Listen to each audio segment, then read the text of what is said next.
بسم اللہ الرحمن الرحیم، اللہم صلی علی محمد و آل محمد۔ میں وقاص عزیز، چینل کو سبسکرائب کیجئے گا، لائک کیجئے گا، شیئر کیجئے گا۔ نوجوانوں کو آہ سحر کی بات جو حضرت اقبال نے کی تھی، اور قائد کے خواب کا جو ویژن تھا، جس میں عملی تعبیر ہمیں پاکستان کی صورت میں ملی، اور ہر اول دستہ نوجوان ہی تھے۔ آج ہی میں جس شخصیت کے پاس بیٹھا ہوں، جن سے آپ کی ملاقات کروا رہا ہوں، یقیناً آپ کی یہ ملاقات نئی نہیں ہوگی، لیکن یہ موضوع نیا ہے کہ پاکستان نظریاتی پارٹی کے سربراہ اور پاکستان کے نوجوانوں کو نظریاتی سطح پر قائد اعظم اور اقبال کے پیغام کو فلرش کرنے کے حوالے سے بیدار کرنے کے لیے جو ان کی کاوشیں ہیں، وہ کم از کم میرے لیے اور مجھ جیسے بے شمار نوجوانوں کے لیے بہت انسپائرنگ ہیں۔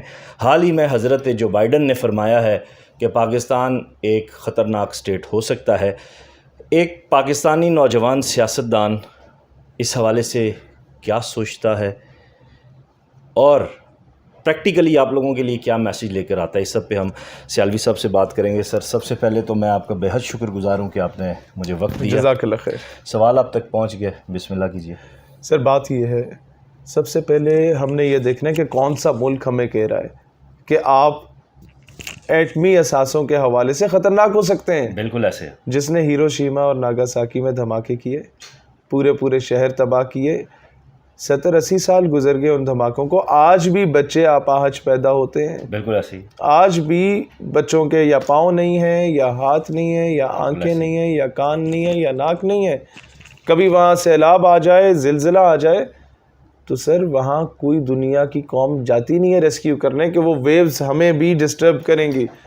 اور پھر آپ یہ دیکھیں، یہ سٹیٹمنٹ آنی بنتی ہے جب آقا اپنے غلام کو کہیں پر لگاتا ہے تو غلام چوں چرا نہیں کر سکتا، وہ اسی طرح کرے گا کہ 8 گھنٹے کے بعد ہماری وزارت خارجہ کا جوابی بیان آتا ہے، رد عمل آتا ہے۔ اور یہ اسی طرح کیسے آتا ہے جس طرح ماضی میں نون اور پیپلز پارٹی کی گورنمنٹ میں ڈرون سٹرائکس ہوتی تھی، اور یہ انہیں کہتے تھے تسی ڈرون سٹرائکس کیتی آؤ، اسی مذمت کیتی آواں گے تاکہ عوام کو ہم راضی رکھ سکیں، آپ اپنا کام جاری رکھیں۔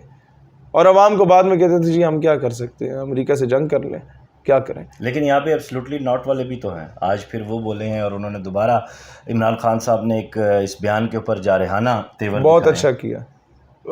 میں 2 بار گرفتار ہوا خان کی گورنمنٹ میں، لیکن میں خان کو اس بیان پہ خراج تحسین پیش کروں گا، کیونکہ اس میں پہلے پاکستانی ہوں، ہماری پارٹیاں واٹیاں بعد میں ہوتی ہیں سر، پہلے ہم پاکستانی ہوتی ہیں۔ قومی بیانیہ اتنا سٹرونگ ہے، 4 ہفتے کے لیے تو آپ کو چاہیے نا ان کے سفیر کو بولے امریکہ کی ہوا شوا لگا کے واپس آؤ بھائی۔ بالکل ایسے آپ کو کم از کم یہ انہیں بتانا چاہیے کہ بھائی جان 9/11 کا اٹیک تم نے خود کروایا، اور پوری دنیا میں دہشت گردی کے لیے تم لوگ پہنچ گئے، افریقن کنٹریز میں تم لوگ گھس گئے، UN پیس کیپنگ فورسز لے کے 2 گروہوں کو جہاں نظر آتا ہے یہاں آئل نکلے گا، یہاں گیس نکلے گی، یہاں کول ریزرو نکلیں گے، یہاں گولڈ ریزروز نکلیں گے، جہاں سونا کوئلہ نکلتا ہے وہاں پہلے ہی 2 گروہوں کو ہتھیار پکڑا کے لڑوا دیں گے، پھر امن کے قیام کے لیے امریکہ وہاں جائے گا، دنیا کی فورسز کو بلا کے سیکیورٹی لے گا، اور وہاں صرف امریکن انجینئر کو جانے کی اجازت ہوگی، اور وہ سارا چیزیں قبضے میں لے کے امریکہ کی ساری بلڈنگز، ساری اکانومی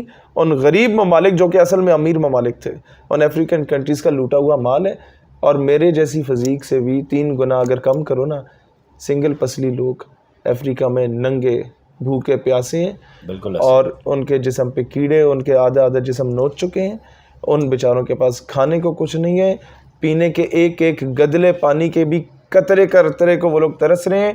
یہ وہ لوگ ہیں جو امن کا پیغام دے رہے ہیں، جنہوں نے سیریا میں، لیبیا میں، لیبنان میں رجیم چینج کی تھی کیونکہ وہ ان کو ایکسیپٹ نہیں کرتے تھے، انہوں نے عراق میں رجیم چینج کی تھی کیونکہ صدام انہیں ایکسیپٹ نہیں کرتا تھا، اب یہ ایران میں رجیم چینج کرنے کے لیے کر رہے ہیں، مرسی کے ساتھ یہ کیا، اب افغانستان میں رجیم چینج کی، مدر آف آل بام گرا ہے یار، کئی کلومیٹر سکوئر تک سارا کچھ تباہ ہو گیا۔ میرے باجوڑ کے 6 سے 12 سال کے بچے جو ہیں وہ بیچاروں کو 150 بچوں کو ایک مدرسے پہ ڈرون سٹرائک کر کے شہید کرتے تھے، اور صبح ہمارے ہی اخباروں میں اور چینلز پہ خبریں چلتی تھی 150 دہشت گرد مار دیے گئے۔ کون سے وہ جن کی اتنا ٹوٹل قد ہوتا تھا بچوں کا, 5 سال 6 سال کے بچے جن کے چیتڑے ان کے ماں باپ اٹھا رہے ہوتے تھے, اس کے آگے سر آپ جائیں. یوکرین کو انہوں نے آگے لگایا اور کہا کہ جی روس کے اگینسٹ ہم آپ کو نیٹو میں اپنے ساتھ لے لیتے ہیں. روس نے بار بار کہا کہ بھائی جان بندے کا پتر بن جاؤ, ہماری باؤنڈری سیکیور نہیں رہیں گی.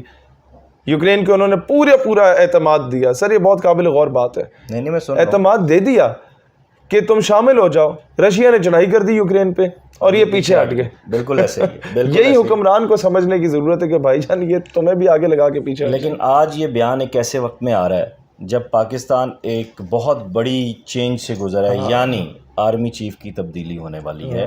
نیم بہت سارے متوقع سامنے ہیں لیکن ایکچوئل نیم ابھی سامنے نہیں آیا.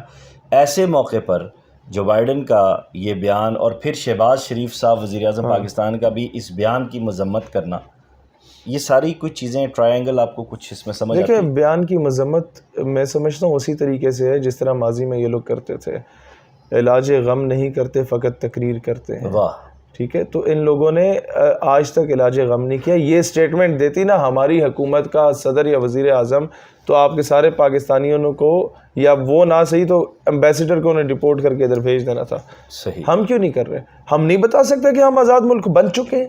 ہم نہیں کہہ سکتے آج تک کہ ہم خود مختار ملک ہیں بھائی جان؟ ہم نہیں کہہ سکتے کہ جناب ہمارے پاس تو ککھ بھی نہیں ہوتا تھا, ہم تب بھی C-130 جس میں سامان لادا جاتا تھا ان جہازوں سے ہم لوگوں نے ہاتھوں سے اٹھا کے بم نیچے پھینکے تھے ہندوستانی ٹینکوں پہ. اب تو ہم ایٹمی قوت بن چکے ہیں, آپ نے مذاق سمجھا ہوا ہے؟ ہم لوگوں نے ہندوانے کی فیکٹریاں لگائی ہوئی ہیں کوٹے چوٹے میں, یا وہ ہم نے پھوپھی کی شادی پہ چھڑانے. آپ یہ کہہ رہے کہ وہ غیر محفوظ ہے, یہ کیا ہے, یہ صحیح چل نہیں سکتا, آپ کو ابھی ہم چلا کے دکھائیں, کیا چاہتے ہیں آپ؟ صحیح. جاتے جاتے اس پولیٹیکل سینیریو کو لے کر, اور پھر اب ہم یہ دیکھ رہے ہیں کہ ایک بیان آتا ہے آرمی چیف کی تبدیلی کے, اور اس کے ساتھ ساتھ آپ کی جو موجودہ اور مجوزہ جو گورنمنٹ ہے, اس سب کو لے کر پاکستان کی پولیٹیکل سچویشن کے اوپر آپ ان ساری چیزوں کو اگر دیکھیں تو کیا اس خطے میں کوئی نئی کھچڑی پکنے جا رہی ہے؟ سر میں خطرناک اپنے لیے یہ سٹیٹمنٹ ہوگی لیکن میں دے رہا ہوں 2 جملوں میں. یہ 2 چودھریوں کی جنگ ہے. ایک چودھری دوسرے چودھری کے پورے ادارے کو برہنہ کرنے کی کوشش کر رہا ہے, اور دوسرا چودھری پہلے چودھری کے پوری جماعت کو برہنہ کر رہا ہے, اور اس دونوں صورتحال میں قوم برہنہ ہو رہی ہے. صحیح. نوجوانوں کو کیا پیغام دینا چاہیں گے؟ یہ نوجوان سمجھ جائیں کہ یہ اقتدار کی لالچ کی جنگ ہے ہر جگہ پہ, پاکستان کی جنگ نہیں ہے. 3.5 کروڑ لوگ اس وقت بے گھر بیٹھے ہوئے ہیں, اور یہ 2-2 ہزار کا راشن پکڑا کے اور اس پہ 4-4 ہزار تصویریں کھنچوا رہے ہیں. تو آج سمجھ جائیں کہ پاکستان کے ساتھ ان میں سے اگر کوئی سنسیئر ہوتا تو پاکستان کا یہ حال نہ ہوتا. اپنے بچوں کو پڑھائیں, CSS کروائیں, ISSB کے امتحانات دلوائیں, سسٹم میں بھیجیں, سیاست میں بھیجیں. آپ ہی تبدیلی لے کے آئیں گے, پرانے لوگوں سے تبدیلی نہیں آئے گی. بے شک 40 سال بعد آئے, خود لے کے آئیں, کسی پہ انحصار نہ کریں. بہت شکریہ شہیر بھائی. اور شہیر بھائی کی نظر میں اپنا ایک شیئر کرتا ہوں جاتے جاتے, کیونکہ ساری باتیں لیڈر کر چکے ہیں, ایسے میں مجھ جیسے مبتدی کا بولنا نہیں بنتا. وہ کچھ یوں ہے, اگر آپ کی اجازت ہو تو پلیز. یہ نئے لوگ میری بات سمجھ سکتے ہیں, یہ نئے لوگ میری بات سمجھ سکتے ہیں, میں پرانا ہوں مگر ان کو نیا پن دوں گا. واہ واہ واہ. دوستو بہت خوب. یہ پیغام ہے وہ جو آفاقی ہے. اس پیغام سے اگر آپ متفق ہیں تو زیادہ سے زیادہ شیئر کیجیے گا. اپنا خیال رکھیے گا. خدا حافظ.